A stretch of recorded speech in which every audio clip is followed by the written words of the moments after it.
यही असमंजस्य की स्थिति पैदा हुई है कि जिस सीबीआई भर्ती घोटालों की सीबीआई जांच के लिए हम 304 दिनों से वहां पर बैठे हुए हैं और यहाँ का युवा सरकार की तरफ उम्मीदों की नज़र से देख रहा कि कभी ना कभी सरकार भर्ती घोटालों की सीबीआई जांच करवाएंगे, परंतु आज जब उसका कारण पता लगा तो अपने आप में बड़ा अचंभित होने वाली बात है। आज जब ये पता लगा कि सीबीआई जांच क्यों नहीं हो रही है, क्योंकि सीबीआई जांच में एसडीएम जैसे पदों के लिए उत्तराखंड सरकार की कैबिनेट और उत्तराखंड के मुख्यमंत्री खुद पैरवी कर रहे हैं, खुद एडी चोटी का जोर लगा रहे हैं कि किस प्रकार से भ्रष्टाचार करके, लेन देन करके, भाई भतीजावाद करके वो एसडीएम बना रहे हैं। ये बड़ा दुर्भाग्य है।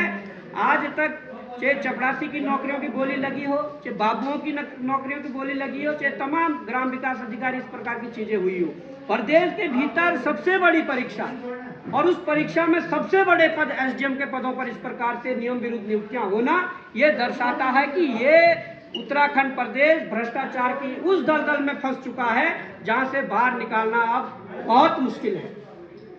और अगर इसी प्रकार की सत्ताएं, इसी प्रकार की सरकारें उत्तराखंड प्रदेश पर राज करती रही तो मुझे लगता है कि जिस दलदल में उत्तराखंड को आज धकेला है उससे भी बद से बदतर स्थिति में उत्तराखंड जाएगा। हम ये कहना चाहते हैं, अब उत्तराखंड के नौजवानों को, उत्तराखंड के बेरोजगारों को, उत्तराखंड के युवा और अभिभावकों को यह सोचना पड़ेगा कि हमारे बच्चों के साथ हमारे बच्चों के हक छीनने वाले कौन है। उन लोगों ने नकल रोधी कानून के जो नारे पूरे देश के भीतर जहां जहां चुनाव थे वहां उन मंचों से घोषणाएं की कि उत्तराखंड में नकल रोधी कानून लागू कर दिया है। मैं बताता हूं, नकल रोधी कानून करके सरकार ने अच्छा किया। उस दिन युवाओं ने बलिदान दिया, लाठियां खाई, खून बहाया, जेल गए, तब जाके नकल रोधी कानून आया। परंतु मैं ये कहना चाहता हूं, अब एसडीएम की जो गलत तरीके से जो नियम विरुद्ध नियुक्तियां हुई है, उस पर नकल रोधी कानून के तहत कार्रवाई करके दिखा दिए। उस कैबिनेट पर नकल रोधी कानून के तहत कार्रवाई करिए।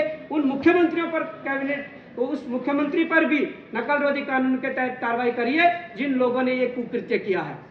युवाओं के भविष्य को बेचने का जो धंधा चल रहा है, इसे हम ऐसे सहेंगे नहीं। यह उत्तराखंड का युवा है। इस युवा ने अभी 5-7 दिन पहले भी दिखा दिया कि उनके खून में आज भी उबाल है, उनका खून आज भी गर्म है। जरूरत पड़ने पर फिर से इस देहरादून को एक बार फिर से दिखाया जाएगा, इस उत्तराखंड को फिर से दिखाया जाएगा कि युवाओं की ताकत होती क्या है। कितने साक्ष्य आपके पास है संबंधित नियुक्ति को लेकर, तो क्या रणनीति रहेगी? क्या फिर से इस प्रकार का आंदोलन देखने को मिल सकता है देहरादून की सड़कों पर, या फिर कोई लीगल एक्शन भी आपकी तरफ से या बेरोजगार सेल की तरफ से? देखिए, जब प्रदेश के मुख्यमंत्री, सरकार के खुद मुखिया अगर इस संलिप्तता में पाए जाते हैं तो हम तो असमंजस्य की स्थिति में कि ये प्रकरण किसके पास ले जाए और कार्रवाई किससे करवाए। हम राज्यपाल महोदय से कोशिश करेंगे कि उनसे मिला जाए, उनसे गुहार लगाएंगे कि आप ऐसे प्रकरण में, गंभीर प्रकरण में आप जांच के आदेश दें और जो दोषी है उन पर कार्रवाई करें। दूसरी बात, न्यायालय से भी ये प्रार्थना करेंगे कि आप स्वतः संज्ञान लेकर युवाओं के भविष्य के साथ जो एक खिलवाड़ हो रहा है और युवा लंबे समय से आंदोलनरत है और कह रहे हैं कि उत्तराखंड में भर्ती घोटालों की सीबीआई जांच हो, उसको स्वतः संज्ञान लेते हुए माननीय न्यायालय से कहेंगे कि आप इस पर उचित कार्रवाई करें। और अगर कुछ भी नहीं होता है तो न्यायिक प्रक्रिया के तहत हम भी इस मुद्दे को लड़ेंगे। न्यायालय की शरण हम जरूर लेंगे और जो दोषी है उनको सजा दिलाकर रहेंगे।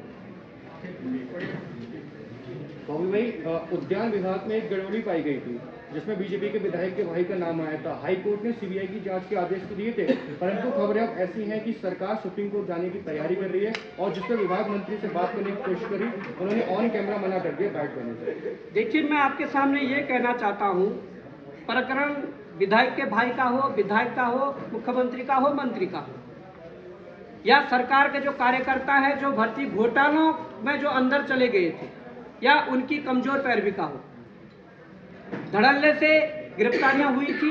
उसके बाद सरकार के जो वकील हैं, सरकारी जो वकील थे या इन एसटीएफ थी, उनकी कमजोर पैरवी के कारण बहुत से जो लोग हैं वो बाहर छूट कर आ गए। आज आप कह रहे हैं यही प्रकरण उच्चतम न्यायालय में जब गया था तो सरकार को ठोस पैरवी करनी चाहिए थी कि मनीष बिष्ट के द्वारा कई बार एक्स सर्विसमैन का कोटा लिया जा चुका है। मनीष बिष्ट के लिए कोई एक्स सर्विसमैन की सीट उपलब्ध नहीं है, इसलिए वो एसडीएम नहीं बना जाती। इस प्रकार की पैरवी करनी चाहिए थी, पर सरकार ने साठ गांठ करके विश्वसनीय सूत्रों से ज्ञात हुआ है कि करोड़ रुपए का खेल खेलकर उस एसडीएम के पद पर नियुक्ति इसलिए दी कि उन्हें पैसे चाहिए थे, उन्हें कमाई करनी थी, उनके चुनाव के लिए। नहीं बोलेगी, जब तक सरकार न्याय की उम्मीद से उन प्रदेश के लोगों को नहीं देखेगी, तब तक ये चलता रहेगा। और ये तब तक चलेगा जब तक ये सत्ता पर बैठे ये लोग रहेंगे और इनके पास पावर रहेगी। अब उत्तराखंड की जनता को, युवाओं को, अभिभावकों को ये समझना पड़ेगा कि ये एजेंडे वाली राजनीति से बचे, ये वोट बैंक का जो ये खेल खेलते हैं उससे बचे, राजनीतिक रूप से परिपक्व होना पड़ेगा। आज कई लोग कहेंगे कि बॉबी कुमार इस प्रकार की बात मीडिया में कर रहा है और ये राजनीति कर रहे हैं। अगर अपने लोगों को राजनीतिक रूप से जागरूक करना राजनीति, तो ऐसी राजनीति हम करेंगे। अगर इस लोकतंत्र के पर्व में कैसे हिस्सेदारी होनी चाहिए उसको अगर बोलना राजनीति, तो ऐसी राजनीति हम करेंगे। अगर मुख्यमंत्री सरकार के गलत नीतियों के खिलाफ बोलना राजनीति, तो ऐसी राजनीति हम करेंगे। धन्यवाद।